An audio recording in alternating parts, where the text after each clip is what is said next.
وصفة سهلة وسريعة كتير. تعالوا معي لنشوف كيف رح نحضر هالوصفة الطيبة.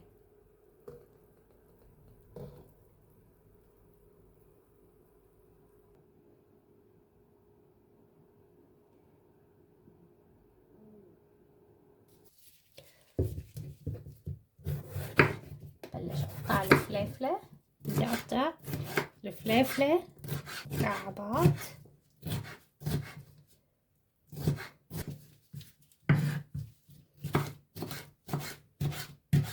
جزرة مبروشة، بصلة صغيرة تقطعها مكعبات. بدي انزل البصلة، رشة ملح بسيطة، رشة فلفل. نخلي البصل شوي.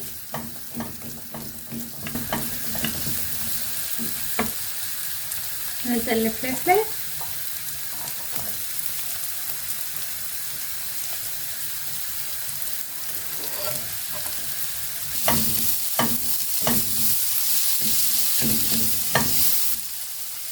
الجزرة،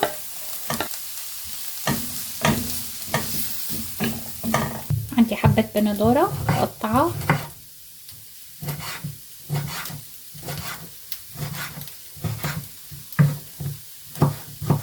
نزل البندورة، ثوم،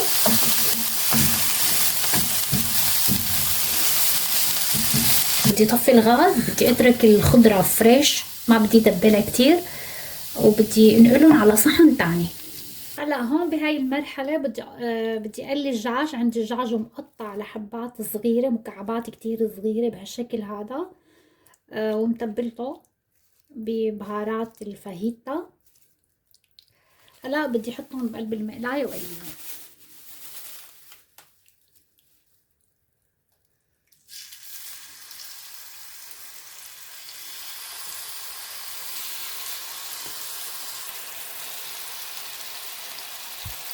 وهلا هون بهي المرحلة رح ضيف الخضرة اللي شلتها على جنب.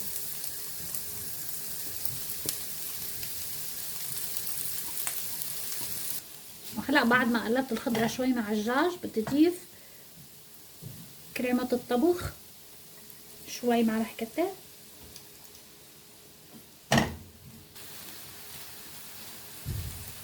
هلا بدي طفي تحتهم. عندي هون خبز التوست الابيض، بدي شيل حواف الخبز بهي الطريقة. حطيته هون، بدي اعطيه شوي من كريمة الطبخ، نقطة بسيطة بالشكل هذا.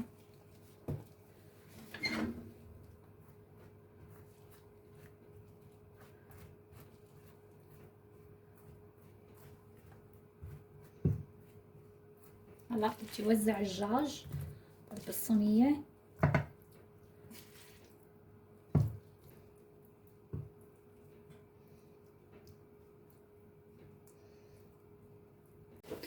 حطيت شوية قش قوام، وهلا بدي احط طبقة تانية من الخبز التوست اللي عندي هون بهالشكل، شوية كريمة الطبخ،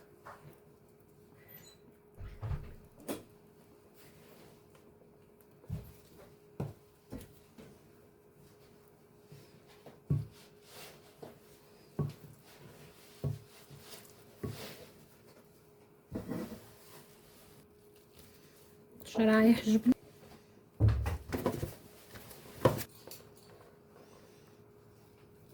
هلا بدي اخدها على الفرن، على فرن محمى على درجة حرارة 200.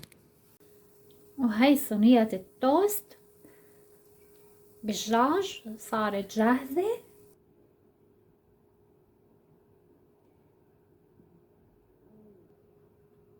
مقرمشة من تحت،